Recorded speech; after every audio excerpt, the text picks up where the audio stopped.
des agneaux parmi des loups, en tant que serviteur de Dieu, où Dieu a envoyé les 70, 2 à 2, pour partir sans rien, pour aller annoncer l'évangile, parler de la part de Dieu.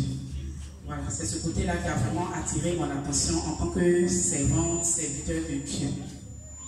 Quand Dieu nous dit, par exemple, quand papa disait, Dieu nous dit, il nous envoie comme des brebis.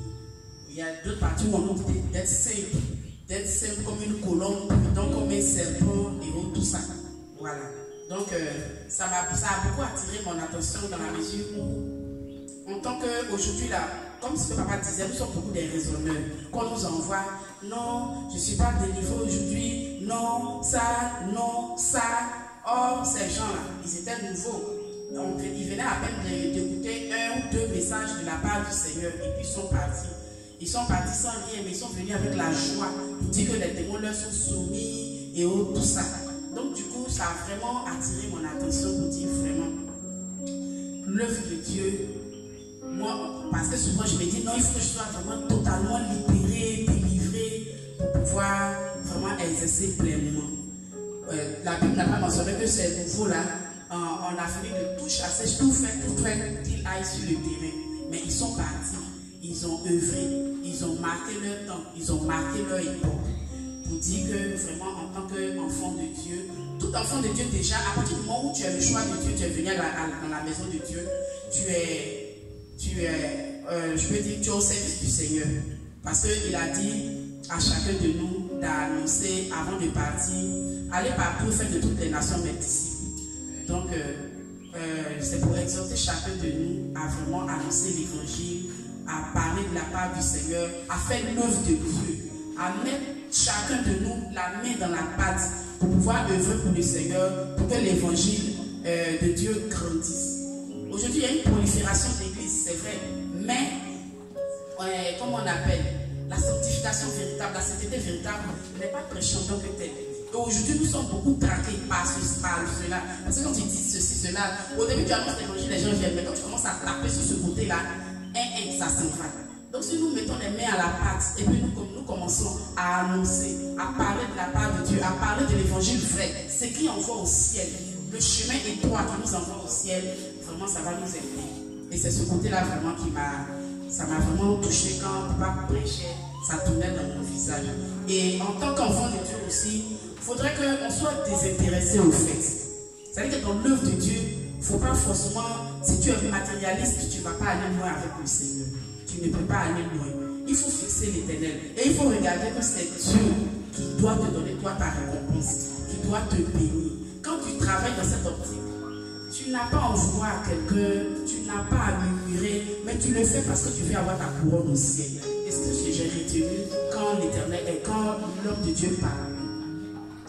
Et le deuxième volet, c'est sur dans Genèse, Genèse 4, lorsque Dieu parlait à Caïn, pour dire, si tu agis bien, le péché est couché à ta porte, mais si tu agis bien, tu vas dominer sur lui. C'est pour dire que chaque enfant de Dieu, il n'y a pas un enfant de Dieu qui n'est pas tiraillé, qui n'est pas attiré quelque part. C'est vrai, nous luttons jusqu'à ce que Jésus revienne. Mais quand le péché frappe à ta porte, à toi de lutter pour pouvoir avoir la victoire. Parce que c'est un combat au jour le jour, heure par heure. Donc, quand l'homme de Dieu vous prêchait, il a parlé de ça, ça m'a touché. Marchons selon Dieu, dans la sanctification, dans la crainte de Dieu et surtout dans l'amour du Seigneur. Gloire à Jésus. Jésus-Christ, pour la sainteté de la missionnaire de Blesse Espérance. Oui, nous avons la sœur Jemima, 14 Gina.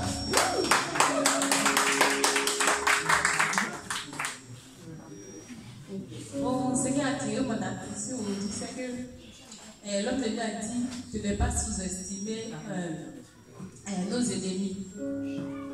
Et le peuple d'Israël, avant d'aller en guerre contre le peuple haï, ils ont dit que le peuple était peu nombreux. Donc Josué prenne, qu'il ne prenne pas tous les hommes d'élite pour aller en guerre. Et Josué, il a fait ça. Et vraiment, ils sont venus, 30 personnes sont morts. 36 personnes, disons, sont morts parmi eux. Donc, il ne faudrait pas sous-estimer dans un combat spirituel notre ennemi. Et le deuxième point qui m'a marqué, c'est que Dieu, vraiment, il est dur avec le pécheur. Dieu est dur avec le pécheur. Et Dieu ne laisse pas le pécheur comme ça. Tant que ce pécheur-là ne se répond pas. Parce que moi, avant, je disais, mais Dieu même là. Quand on dit l'enfer existe, est-ce que c'est vrai? Comment Dieu qui a créé l'homme, l'être humain, va laisser l'être humain aller en enfer?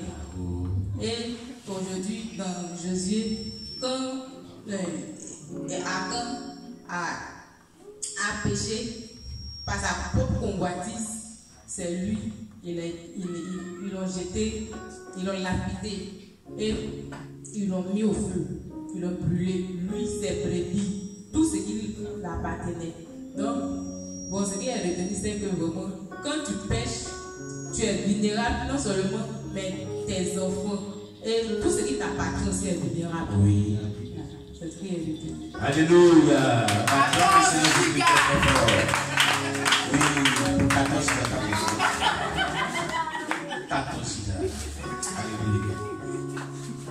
Alléluia. Oui, Kétia.